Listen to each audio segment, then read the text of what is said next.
All right. Well, listen, as people are joining, let's go ahead and get started. Chris, first, I want to thank everybody for attending our sell side due diligence prepping for a sell webinar that we're having with Chris Badger. We do want the conversation to be interactive. If you guys have questions as we're kind of going through the topics and the subject here, please feel free to type your questions into the chat, and Chris and I will address them as they come up. With that, I'm very pleased to have Chris Badger join us. Chris and I have put a lot of effort into the Elevate conferences. He's been very critical for me to help get these off the ground, help me with sponsorships and getting people there. And one of the hardest working, smartest people I've ever met. And Chris, why don't you introduce yourself, and now CFO to everybody, and tell us a little bit about you and your company. Awesome. Hey, thanks for the introduction, Troy. And just going to do a quick kind of run through kind of what Now CFO does. I'm a partner here in Utah. Now CFO, we're fairly aggressive. We're a growing entrepreneurial type company. So we want to have a nationwide firm. I think we're up to like 16 states now, and continue to grow. So we work with lots of different companies in lots of different industries. And we work with really small companies, pre-revenue. We met with a small company yesterday, actually up in Heber City, just starting out, pre-revenue. And then we also work with very large billion-dollar companies. So anything from high-tech, software development, manufacturing, oil and gas. We were at the Utah Petroleum Association event yesterday, and we'll be at the Utah Manufacturers Association here in a couple of weeks. So lots of different industries, so we don't niche ourselves. We provide really great accountants. Fantastic. The good thing about Now CFO is we're not just a consultant who's going to tell you what to do or how to do it. We roll up our sleeves and we get the work done. So I always tell people we're the get her done firm. Right. Yeah. Very nice. The good thing with Now CFO, Troy, is we've got people that are at all different levels, and we can provide bookkeeping and staff accountant help if you need it, or we can provide you senior CFOs that have been in the business for 35 years or more. Mm-hmm. And so depending on what your needs are as a company, we can do it for you. We do interim CFO services, controller services, accounting manager, supervisor, do some cost accounting specialties with manufacturing, coming up with the true COGS and stuff, as well as our kind of bread and butter with audit prep and M&A services. So we provide people that can help get your books cleaned up, which is what we're going to talk about most of the year. Mm-hmm. And we thank you for that. Let's just kind of run through, Troy, one of the questions we hear a lot is, how many years of clean financials do you need to do for a good, successful transaction? And for most businesses, kind of the rule of thumb, what you're going to look at is 3 years of financials. And with those 3 years of financials, let's kind of start at what we'd call the gold standard. So if you have audited financials, that's the best thing that you can do. That's a great investment. It is going to cost you to have full audits, but it's going to have an outside CPA firm do those. Chris, can you kind of explain the difference between because I know there's 3 different types of financials, right? We've got audited, reviewed, and compiled. Could you maybe explain to people what those differences are and why the price difference, because there's a dramatic increase in price based on which type you get. So maybe you could kind of explain that to everybody. Yeah, let's kind of start out at the lowest level and the cheapest level and go up to the largest level, or the most expensive level. And right. So the first level is compiled financials. And compiled financials, the people or the accountants are going to put them together. They're not going to do any work on them. They're literally just going to put whatever you give them into a financial format, so a balance sheet, income statement. Mm-hmm. And so they don't test anything, they don't check anything, they don't really look at anything. They're not going to correct any gap accrual to cash accounting. They're not going to fix anything or do anything or look at it. And so compilations, compiled financials, that's the lowest level and that's the cheapest, right? Mm-hmm. Because they're really not doing any work, okay? The next level is what we call reviewed financials. Reviewed financials, the CPA firms are now going to do a little bit of work. And so they're going to check it versus last year. They're going to make sure your cash accounts are reconciled, and they're going to do a little bit of work. They're not going to do a lot of work, okay?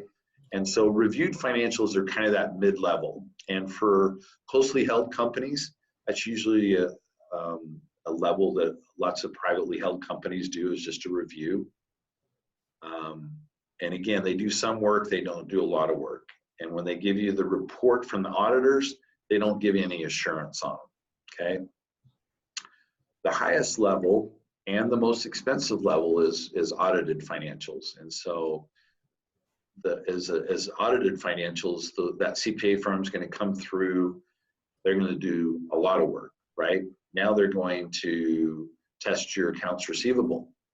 They're going to verify all of your bank accounts. They're going to verify any investment accounts.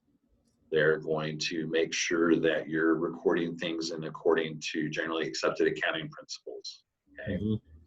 And so because of all that work they're going to do, obviously that increases the cost. Now, one of the things that, you know, as a company owner, you just have to realize that you have those three levels of financials that you can have your CPA do for you. And you're also going to run into differences in cost between having a small local CPA firm do it for you versus a large local CPA firm versus a national Big Four firm, okay? Obviously, the bigger the firm that you go up, the more expensive it's going to be. And also, hopefully, the larger firm that you're doing it with obviously will add a lot more credibility to transactions. And so, normally for big public companies, when they have an audit done, they're using national firms. And we see some of the emerging companies, if they're looking to do a national transaction, they'll move on to a Big Four or a large regional firm. So just remember that the cost is going to go up with the size of the CPA firm you're doing, and your cost is going to go up as you move from a compilation to a review to audited financials. Do you know, and this is just a question that just popped in my brain, but you'll have to forgive me. Do you have any idea what the hour difference is that the CPA will have to put into audited versus reviewed? The rule of thumb, Troy, is think double. So going from a reviewed financials to audited financials, think double the work, double the cost. It's just kind of a rule of thumb. Mm-hmm. It's just double everything, double the work that they're doing and the inconvenience you'll have for you and your accounting department, and double the cost. Gotcha. So, we deal with a lot of private equity firms. Most of the private equity firms that we're talking to, they want 3 years minimum. Almost all of them ask us for 5 years of financial statements and balance sheets. What's your thoughts on that and the difference for that request, I guess? Yeah, what I see is I've seen that a lot too, where they come in and they want 5 years of financials. I always tell them that, we've got 3 solid years. Those are the ones that are going to be most pertinent. That's going to be the financials that they're going to really look and try to figure out what the value or what the purchase price is going to be. Mm-hmm. I think it's going to depend on the company. And so, for example, I just put together a package for a company and we went back to 2015, 16, 17, 18, and 19, right? A lot of work, but it was to tell the story with the increase in revenue, the sales increase for year over year. And so those were all good years, and each year was better than the last one. And so we didn't mind going back because we thought as part of the management team that telling that story would be really good for the purchasing folks, right? And so for those you go back, rule of thumb, I would keep 3 years solid financials to get you through it. Yeah. Well, they say that 2 years is a trend and 3 years is a strong trend, right?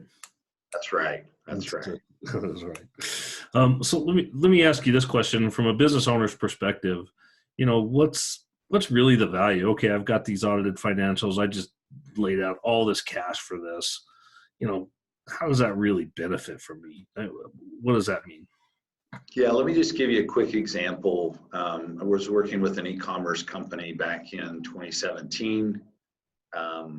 They had reviewed financials from a great mid-tier regional firm, Bailey. And so they just had reviewed financials. And this was an international acquisition, actually. So they had people coming in from England, had boots on the ground here. And the first thing they asked for were audited financials. We told them we didn't have audited, but we have reviewed financials.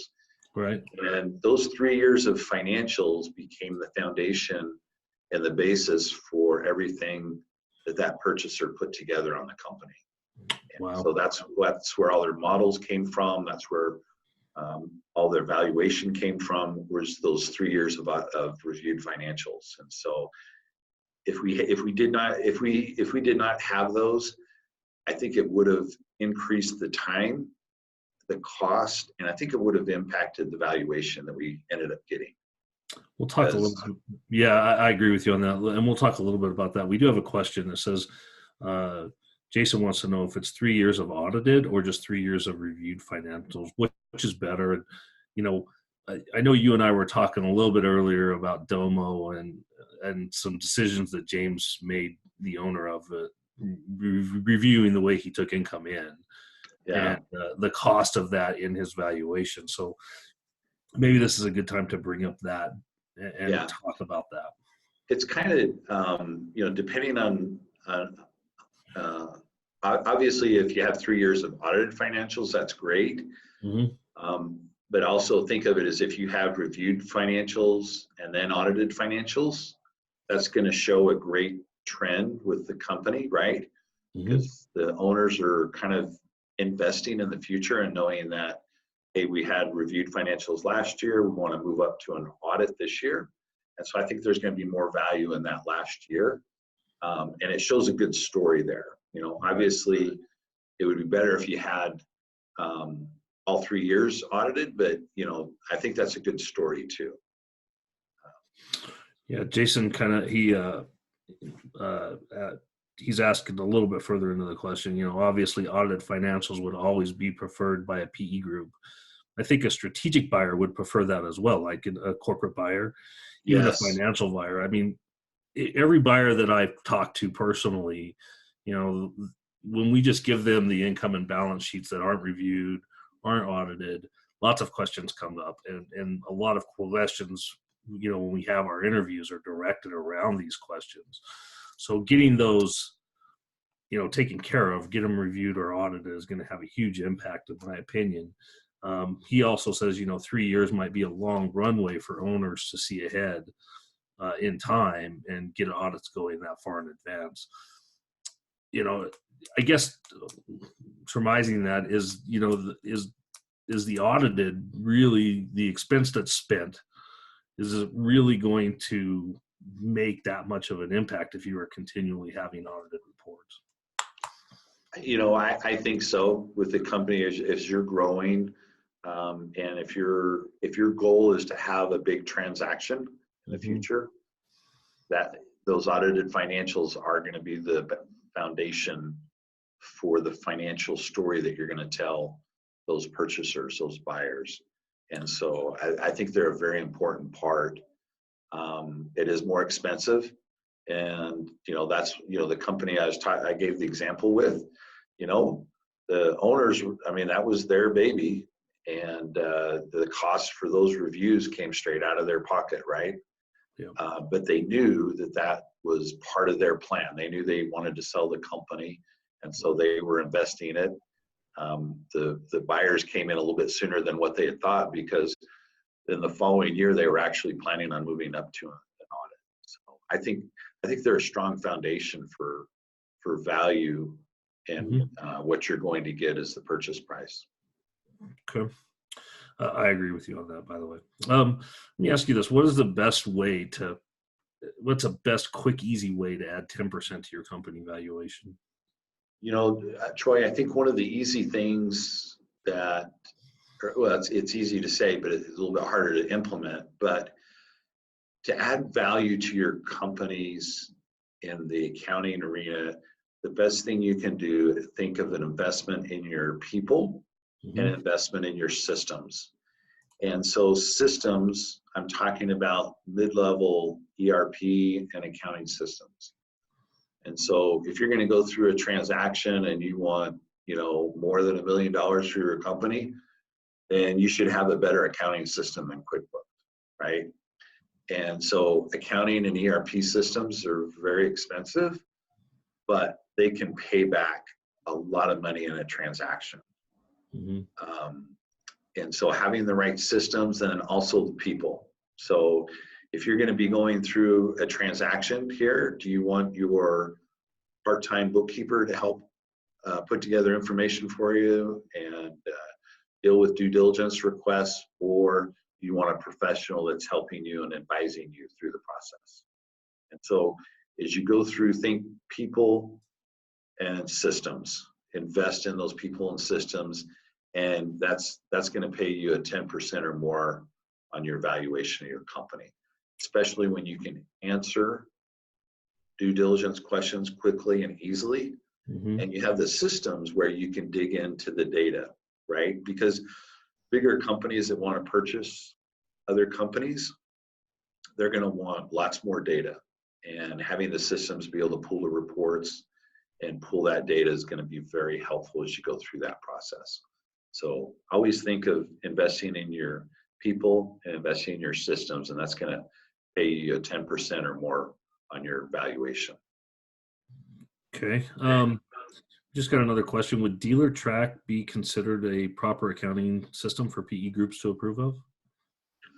I think DealerTrack's more of an operational system. I think they have some accounting systems on the back end. Okay. And DealerTrack is going to that's going to put you a step above QuickBooks and some of the low end.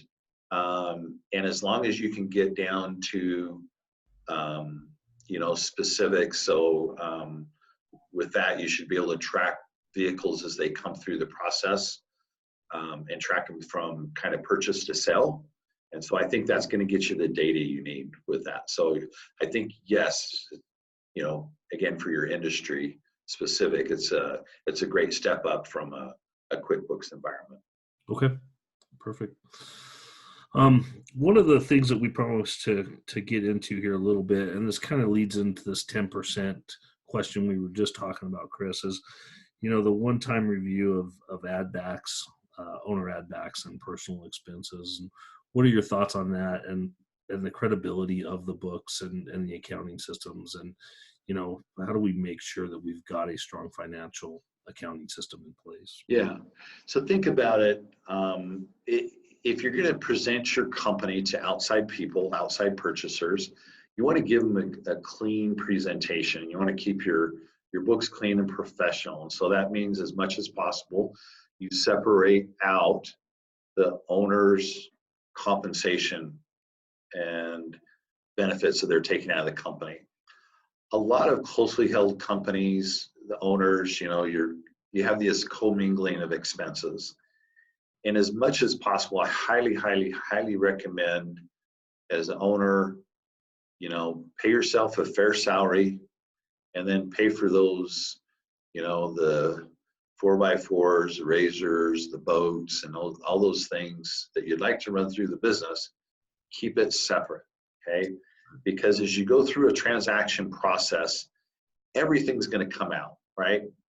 And so one of the things, when Domo was going public and doing some initial offerings, right? It came out, they had to disclose that Josh James and his brothers were making hundreds of thousands of dollars for meals every week from Cubbies, right? Because they owned a couple of Cubbies franchises. And, because of that, it kind of throws doubt on the other items in their books, right? Mm-hmm. And, that those hundreds of thousands of dollars that they made from the meals that they provided from Cubbies ending up costing them millions of dollars in their valuation. And so you see the same thing with smaller companies and smaller businesses. When you have the commingling of expenses, it just makes everything kind of messy. Right. And as a buyer, when you go in and you find, the owners running through their boat expenses, their cabin expenses, all their vacation expenses, that it just muddies up the water quite a bit. And so in order to go through a transaction process, as much as possible, you want to keep your books clean and professional, clean themselves up, make sure that you're paying yourself the fair salary and compensation you need and have earned as an owner, but keep them separate from the company. And so it's gonna earn you a lot more in the valuation and through that sales transaction process. Gotcha. What's your thoughts on NetSuite? I think NetSuite is a great mid-level system. It's kind of interesting. So I've been in the accounting world for over 25 years. And if you go back 15 years, it was Great Plains, right? And Microsoft. And, for the last 5 or 6 years, it's all been NetSuite because it's a cloud-based system. You don't have to have any servers. It's great in the manufacturing process, and I've seen it in e-commerce. And so I would tell you that NetSuite's probably the mid-tier level of accounting systems. That seems to be the preferred system that's out there. It's a little bit more expensive, but I like that it's cloud-based. You don't have to have people running servers in order to process it, and it can be your overall ERP. So you can have a CRM system with it, has great inventory. So I think of it a great mid-tier level software. I put NetSuite and Microsoft Dynamics, Intact, and Acumatica kind of in that same level. And so depending on what your needs are with the company, that would NetSuite could certainly fill it. And I think any of those other mid-tier accounting systems add a lot of value to the company. Okay. Another question we had just come in is, would you recommend paying a smaller salary on payroll and increase dividends? And then what's the end of that? What happens to, at the end if you go through a transaction and you've run it that way versus a larger payroll and smaller dividends? Because there's tax liabilities either way. Yeah, I mean, with the taxation piece in it, that's what kind of throws it a little bit. I think that for most purchasers, when they come in and they see a fair salary on the books, I think that they kind of know what they need in there. And so I would put I think as kind of outside eyes looking in, I think having the fair payroll amount and then whatever difference or whatever extra is in dividends. And so don't make it artificially small, but I think keep it think of it like a market salary. What would be that market salary? And then any difference in distribution dividends. That's one of the things we do when we're doing our valuation work at Blue Sky. Amy is constantly looking for market-based salaries, and we're comparing it to whatever the salary is being reported for the CEO or for the owner. And if it's above, If the market salary is above their salary, then we have to subtract that from the bottom line, because whoever's going to buy it is going to have to pay a market-based rate to the CEO, and the banks would consider it that way for any financing as well. And if you're paying above market rate, then we have a deduction going there to get to what we call seller's discretionary earnings, or EBITDA, modified EBITDA. And I know you've got another terminology that we were going to talk about a little bit on that today as well, Chris. Yeah, it's so you have EBITDA and then you have EBOC, which is earnings before owner's compensation. And Did that come out of Star Wars or something like that?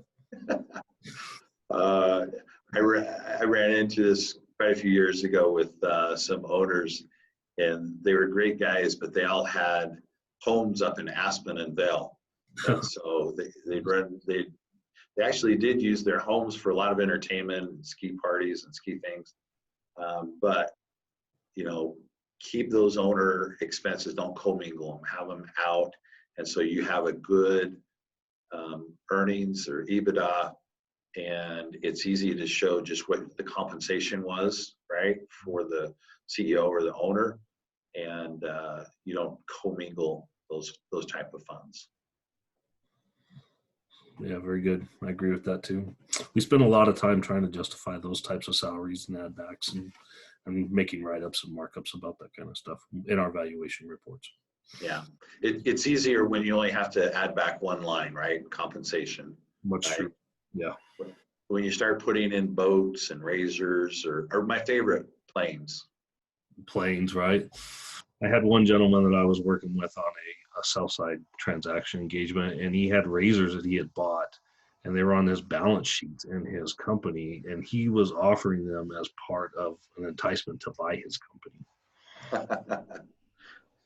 I don't know what you've experienced when you've dealt with buyers and they see that kind of stuff. I can tell you what I've seen, but none of them are really thrilled to see that kind of information on the balance sheet. Yeah, it's one of those things where when outside buyers are coming in and they're looking at the company, and when they see that type of stuff, it puts kind of a cloud of suspicion on everything else, right?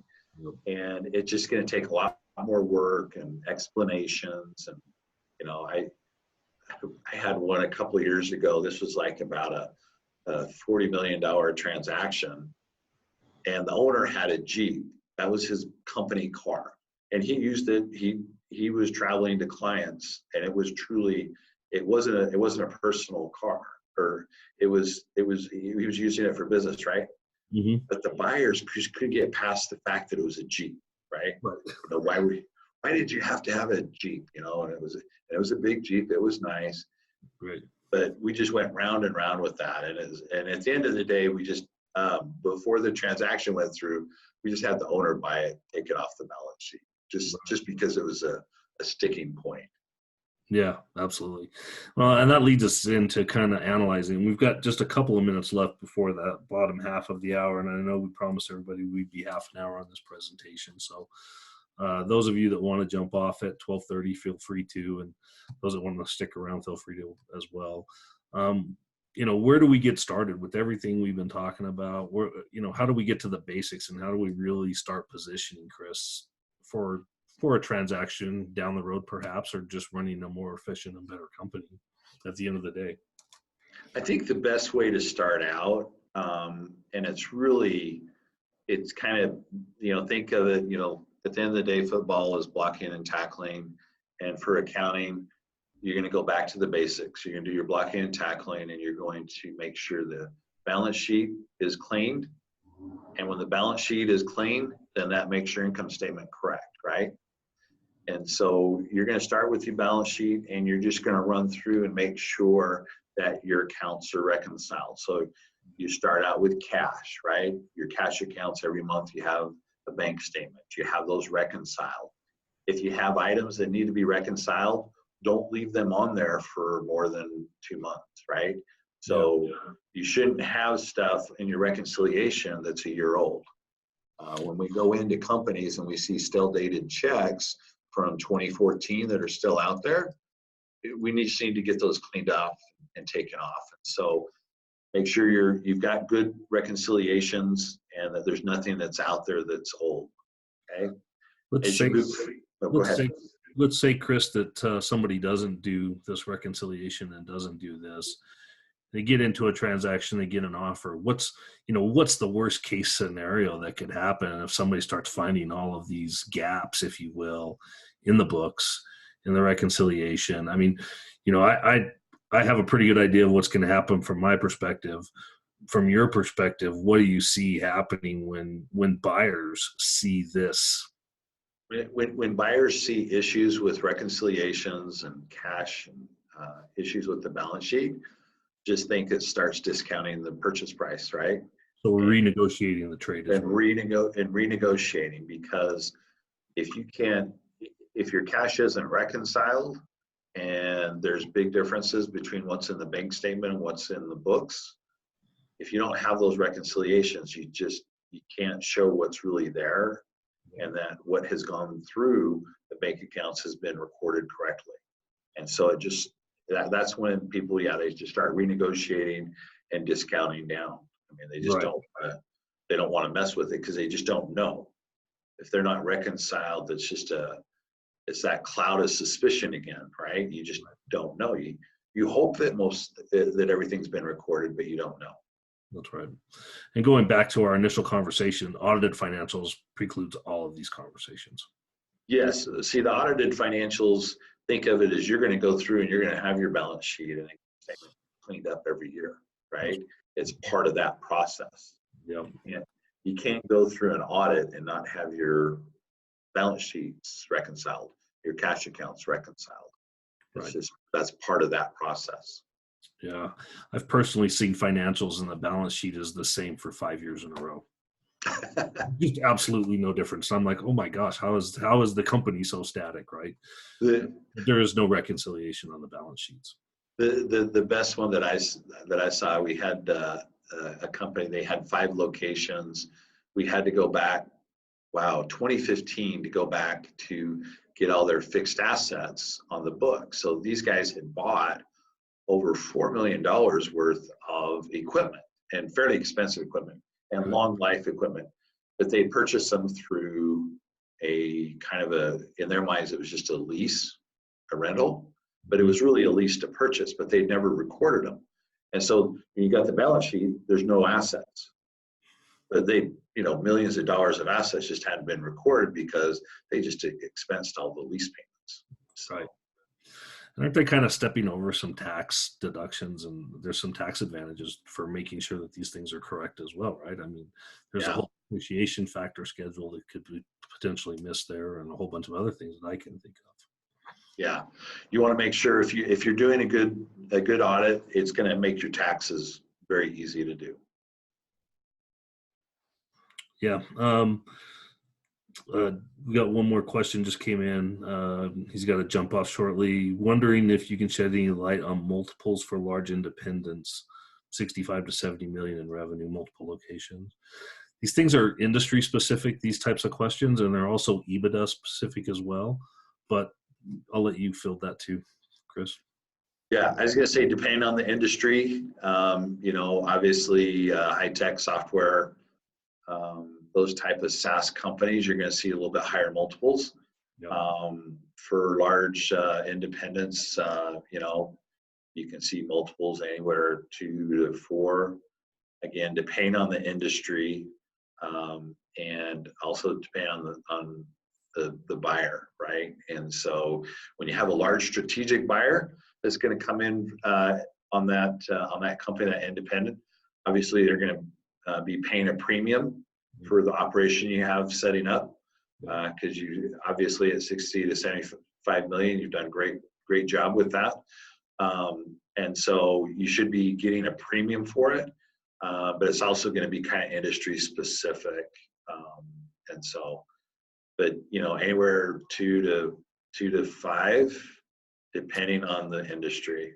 So we have seen multiples that are just running off the charts here lately for well-established recurring revenue companies, and I've heard multiples in the 9, 10, 12 range. I heard a crazy story from the CFO of Flying J, who was trying to buy the Kroger's gas food, their gas stores, right? That's attached to every one of their locations.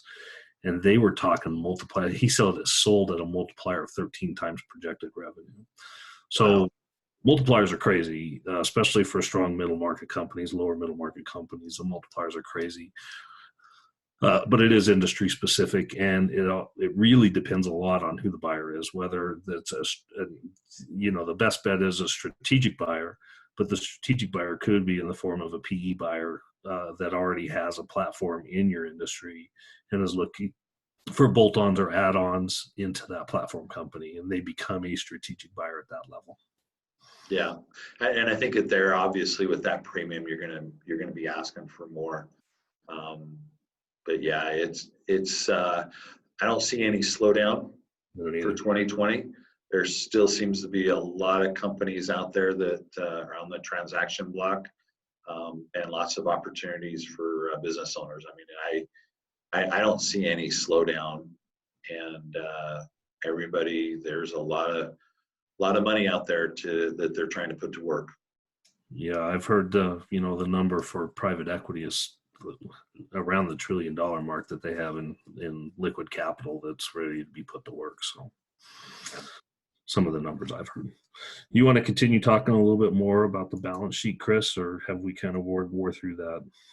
Let me talk just about two quick items that as well as the making sure your cash is reconciled, your accounts receivable, and your accounts payable. And so, as part of that annual review or annual audit or cleanup, you want to make sure that you don't have any accounts receivable that are out there for last year, right? And so when buyers are coming in and they look at the financials and they look at the accounts receivable, and you got accounts receivable from 3 years ago, it's really not an accounts receivable, right? It should have already been written off, right? Yeah. If it's within 90 days, yes, you should be able to go out and collect it, right? But 3 years ago, just not good. Mm-hmm. And you don't see as much of this, but if you've recorded expenses and you have stuff in your payables and you haven't paid them, if you're not going to pay them and it's in dispute, get it cleaned off your books. Don't leave it out there. And so we call that the stinky cheese effect. Yeah.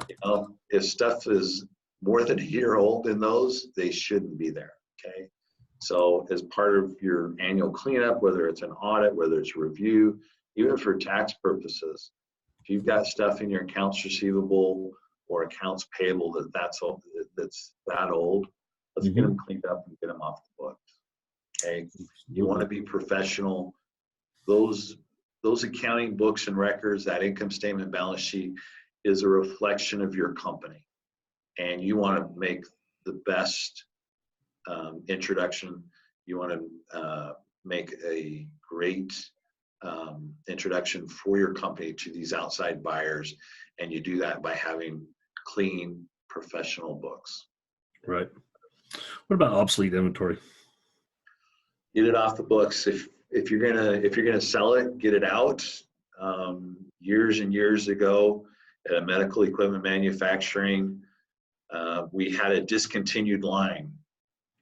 We had about $400,000 worth of obsolete inventory. Oh man, that was sitting out on the floor, and it just became a thorn in our side because we couldn't sell it, couldn't get rid of it, but $400,000, right? It was a lot of money, and golly, we went through the audit. It popped out in the audit. It's pretty easy to see. And because we weren't moving any of it, couldn't sell any of it, we ended up having to write that off. And so, if you have obsolete inventory, make sure you clean off your books. From as an owner, is it stuff that you could donate? I've seen a couple of companies that have stuff that could be, they were actually just donated to charity. They were kind of like backpacks type stuff, material, and they couldn't use it. It was obsolete, wrote it off, but they gave it to a couple of the shelters. So for quite a few months, we had lots of people using their packs and bags and stuff. So Yeah, that's right. It's awesome. Um, uh, any other areas you want to cover into detail on the balance sheet or into the financial statements, Chris? I think we've talked about the add backs. You know, the one other thing I would put forward for owners and senior management is, as much as possible, you know, generally accepted accounting principles, accrual financials. So when we're talking to outside buyers, private equity, venture capital, those type of folks talk in GAAP accounting, okay, not cash accounting. And so it's a big step up, especially for smaller growing companies, right? They're always managing by cash accounts. But when you're talking to outside buyers and you're talking to, talking to bankers too, investment bankers, purchasers, you're talking in GAAP accounting. And so if you haven't made that jump, try to make that leap and get to GAAP accrual accounting, because that's the language of bigger business. That's the language that all the buyers are going to want to talk with. And hopefully it's going to get a little bit better. It will get you a better purchase price. We were brought in on a transaction last year, and boy, they were in business. They've been in business about 4 years, kind of think internet content company. Mm-hmm. And they just kept things on a cash basis, right? And the owner was everything cash basis. He had about 25 employees. You know, his wife was helping doing books on the side. And he got a letter of intent, an offer on his company. And it was based on GAAP accounting, because the people had looked at the books, right? And they had assumed that they were GAAP accounting and they were cash. Yeah. And the piece that he left out, or his wife had left out, was that he received huge rebate checks twice a year. Mm-hmm. Well, those checks were earned every week, every month, right? But he only got paid twice a year with those. And I'm talking hundreds of thousands of dollars.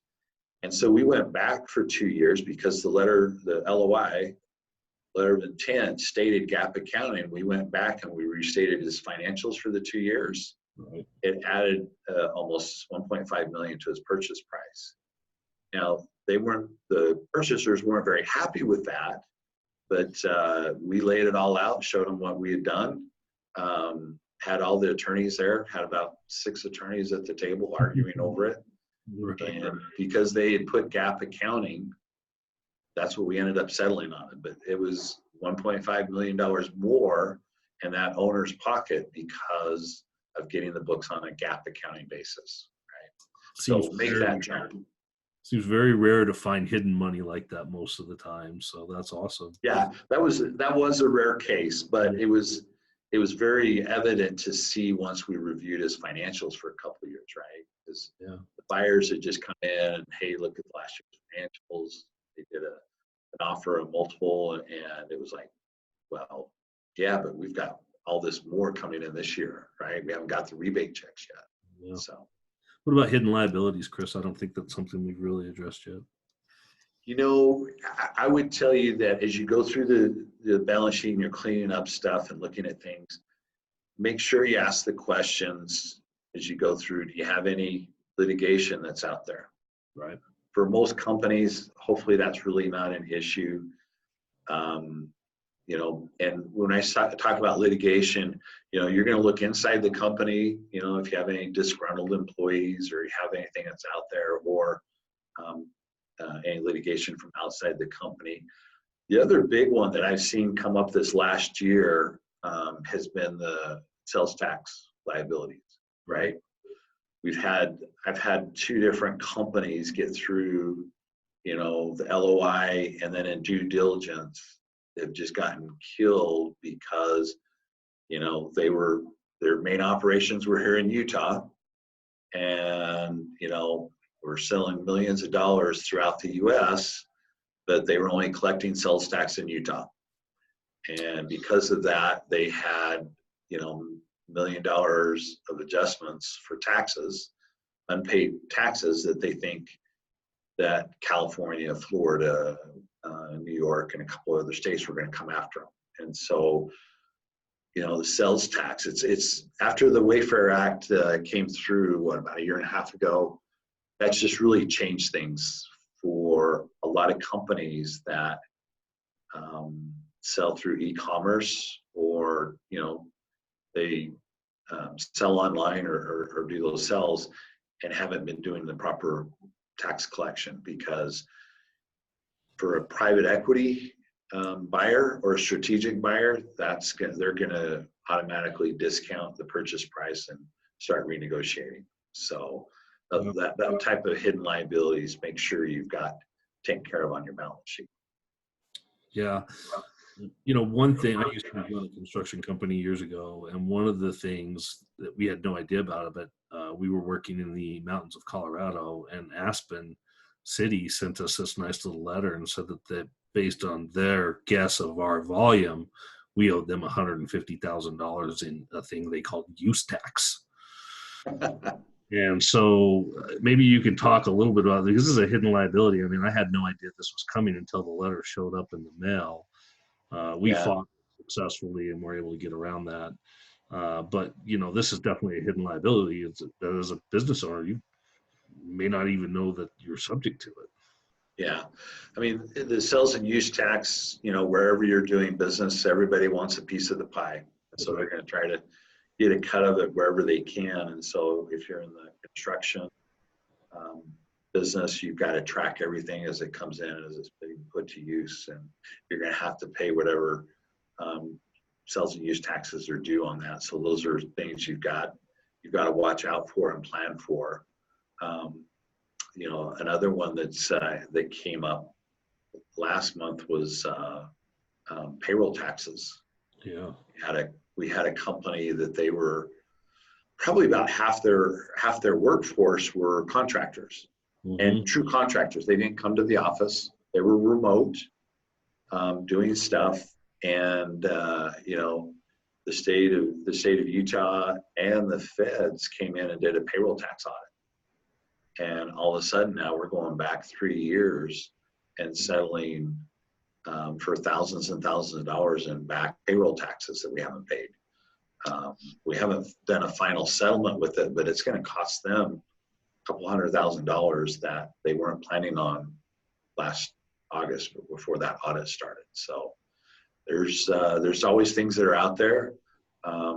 Make sure as you're going through and clean up your balance sheet, you try to account for it as much as you can. And then it's also, you got to run your business as a business, right?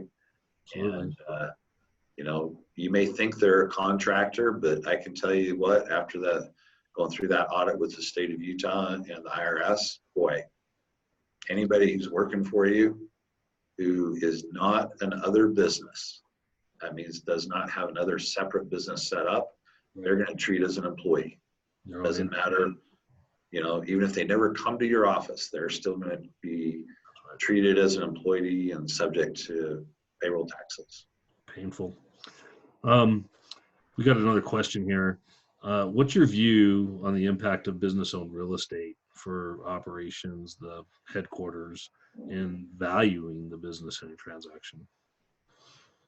I think that's just an added, icing on the cake. It's going to depend a little bit on the industry, but having some real estate involved in the transaction will hopefully usually add a little bit to the transaction, especially if you have a prominent real estate. You can just look at all of the companies around on I-15.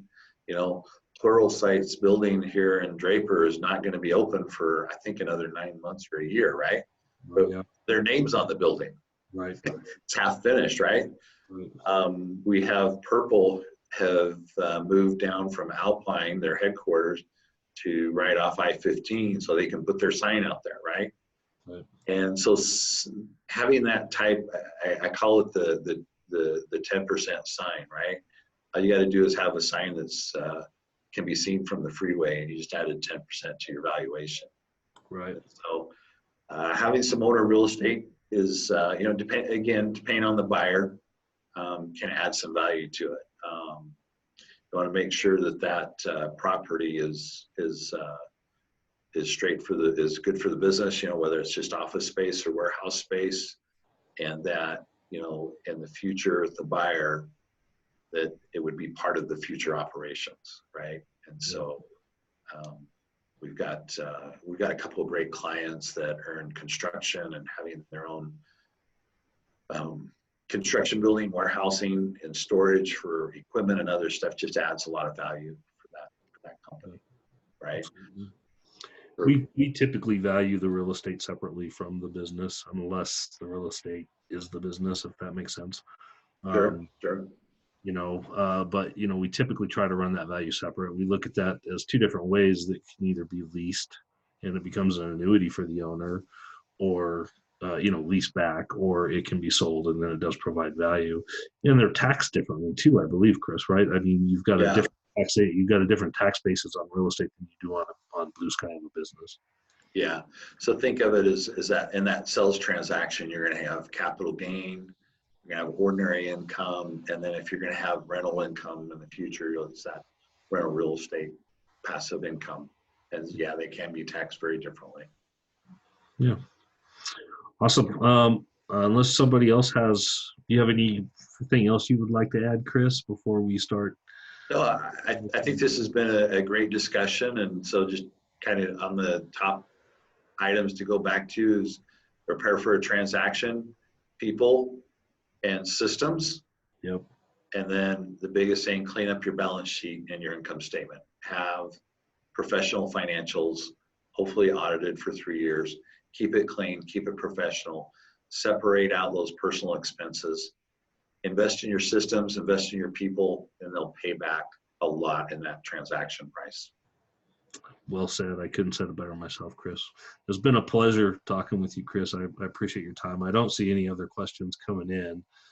If you guys got any other questions, we do have a couple of minutes if you want to type them. And if not, we can, thank you for your time and your participation, and appreciate you guys being here. Thank you all. Chris, thank you very much. Everybody have a great rest of your day.